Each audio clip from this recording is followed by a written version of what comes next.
everybody. This is Adam Perry here with TrueDFS, and I am going to go over today's 9-game NHL DFS slate. I'm going to go over DraftKings only today, but I'm going to do a little bit something different with my process. But before I get started, I just want to remind everyone that you should not only like and subscribe to get more content like this, but if you like what you see in our process videos, we kind of do them every day with a little bit of difference and nuance. And you'll not only get access to that and us chopping it up about that in Discord with a premium subscription, but if you go to TrueDFS.com, you'll get access to all the tools we're going to use. And that includes SaberSim, and if we have time, the PayDirt DFS model. So there's a lot of really unique content that you get through us. And the price is right. It's not much more than subscribing to those services on your own. So you're only paying a little bit extra if you like what you see to get that, access to the premium Discord, and so on and so forth through TrueDFS. So check us out. If you get in on the price now before it goes up, you are going to get grandfathered in. So it's really something to consider. And it's really, really something you can just check out a trial for. There's all these core packages and trials for them. Check it out and see how it goes for you, and come and join us and see the value that it adds. So anyway, let's get started. What I want to do today is, we've talked about this a little, and we did this a long time ago and kind of abandoned it, but it's seeing how different projection sets affect our final results in the contest sims. So I'm going to use SaberSim's projections to build 20 lineups for the flagship GPP on DraftKings, and I'm going to run a contest simulation that simulates the flagship. And then I'm going to see how our lineups look, what stacks we get to, and what kind of stacks. And then I'm going to do the same thing using Goldie's projections as inputs, and then run the contest sim and see how it works out. And the interesting thing, when we did this before, is I thought, okay, we're going to run this contest simulation against the ownership that we think people are playing in the contest, in the flagship. And so what's going to happen is the good lineups from SaberSim are going to resemble the good lineups that we get from Goldie's projections. It's going to be those stacks that are low owned or not owned enough, or the combinations of players and stacks that aren't owned enough that give us leverage in the GPP. But what we found actually is that using a whole different input projection set created such different lineups that we got really different end results. And I hope that demonstrates to you the value of projections. Now you could say, well, how do you know one's better, one's not? Well, we'll check out what the ROIs look like for all of them. And that's not necessarily going to answer that question, but it's going to show you that if you have good projections, or even just different projection sources, you can get pretty unique and different in DFS using the tools that we have access to. So let's go ahead and get started using SaberSim out of the box. Let's make sure, yep, we've got the SaberSim ownership for the flagship. And I'm not going to make any, I do have to make 2 changes per DraftKings rules. I forgot about that. Let's just make the slate as changes to ownership and run 5,000. And right now we're not concerned with like stacks that we want, etc. We'll do that post hoc. We've done some experimentation with how we build, pre-build, changing our stacks, our exposures to teams. We're not going to do that today. Today, we just want to focus in on the difference between what we get in the final sims using SaberSim's projections and using Goldie's projections. And let's see how different, if at all. We were different in the first iteration of this experiment, and we'll see if we get to anything different here. And I think that if we do, that says something about projections mattering. Now, that's not to say your projections are better than ours, or ours, but it says that projections change the final result in the contest sim. Even if you think the ownership of those fields you're simulating against, who you think people are going to play, still kind of goes that way. So let's see, running a sim on the flagship. I have that already queued up. Let's see what our top 20 ROI lineups are, just using SaberSim projections. So let's sort it. Why there? We've done so. So we're getting to see. Now, normally I wouldn't think to play these. So then you have some question of, do you even want to play the 3-3-2s and the 3-2-2s? And ironically, you get some onslaughts, and then about half of your lineups is 4 stacks, and then a lot of the stuff I wouldn't think to play. But let's just see. We're looking for difference here, so we're not going to worry about that for this experiment. What we get is a whole lot of Dallas, followed by the Rangers and the Capitals. So let's remember that. Let's see. Let's remember these ROIs, and our 20 lineups go from 400, 30, from 430 down to 318. Now, let's just do the same thing and see if we get the same amount of Dallas or things change. What's up, Andy? Good afternoon. So now I'm going to rebuild and do that whole process over again.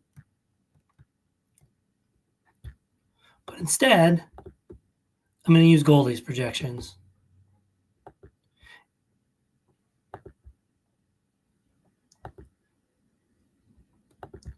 Let's rebuild.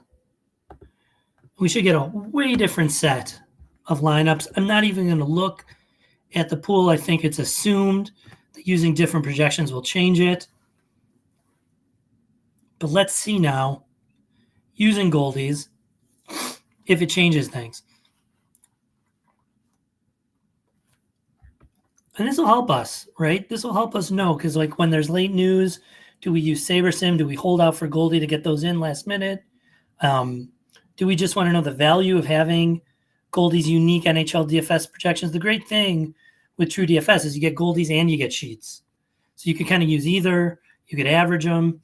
You could average them with SaberSim. There's a whole lot you could do to get unique projections. So we're running the sim now. I'm going to see how much things change. Let's also see if the stack types change.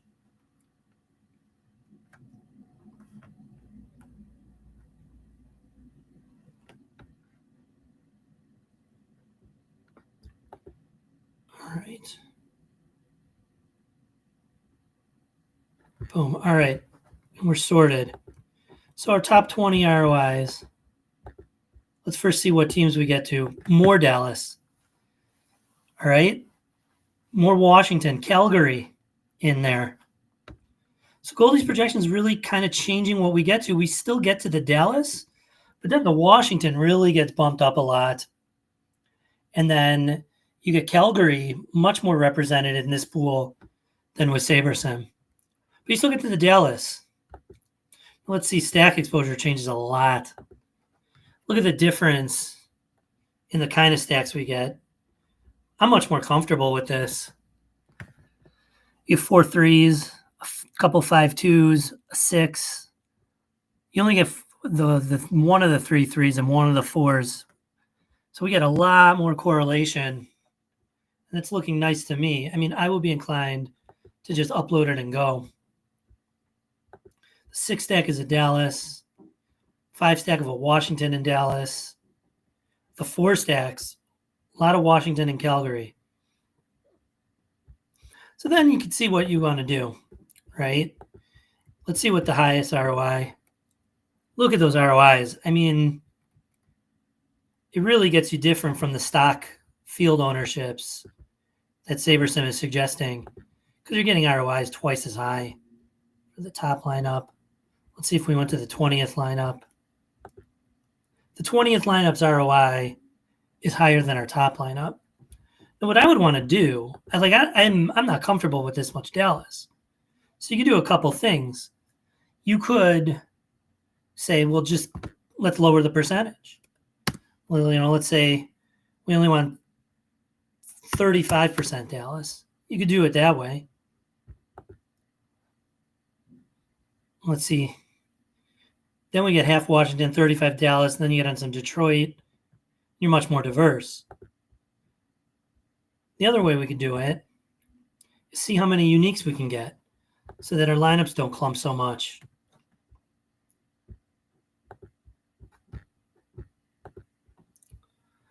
So let's go change our min uniques. What if we go min uniques 3? Let's see how low we go in ROI if we did that. We're only getting down to our 30th lineup. The ROI is still huge. Now, we can't expect in real life to have these ROIs, right? They assume that our projections are perfect and that the field we project everyone to play is perfect. So I don't think we can assume that these ROIs are realistic. But we can know that these are our highest ranked ones, and we could expect the best return on investment from these.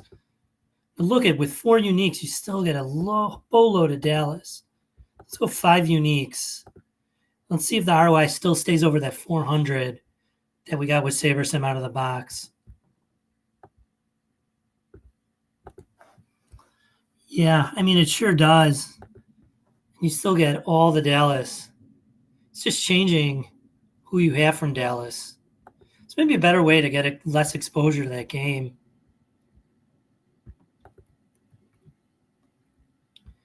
Take down the uniques and then do what we did at first. Just say, hey, let's get 30% Dallas in here. And then see what our exposures look like. Now it's healthier. It's got Washington, Dallas, more Detroit, and then a whole host of other teams. A lot of diversity. Let's see how far down we're going in our set. We're still only going to our 77th lineup in our set. We still have a higher ROI than what it expected from SaberSim. So, if I was MMEing, I would do just this. I would load up Goldie's projections. The one thing I would probably do differently is I'd say I'm not comfortable with the 4, with all the 1-ups. The 5-mans, 6-mans, the 4-3 I'm comfortable with. The 4-2 is a little shaky, but I'd be willing to accept a couple in an MME format. But then I'd run with it. I have a diverse range of stacks, a diverse set of teams. I mean, if I wanted, maybe we'll go less. Let's get less Washington too. That's a lot of leverage on Washington. I don't think we need. Now we got Washington, Dallas, some Detroit, some Pittsburgh. These games look like. Pittsburgh's got a pretty healthy total. What is this Dallas? I mean, getting so much Dallas against Anaheim. We'll see. But it's early in the day too. I mean, right now, there's a good reason why you're getting to him with a 4 implied team total. But it's early in the day, and as ownership sharpens, we'll see if SaberSim still gets there, or if it looks for leverage in other places. Now, one of the things we learned with the Pater model is that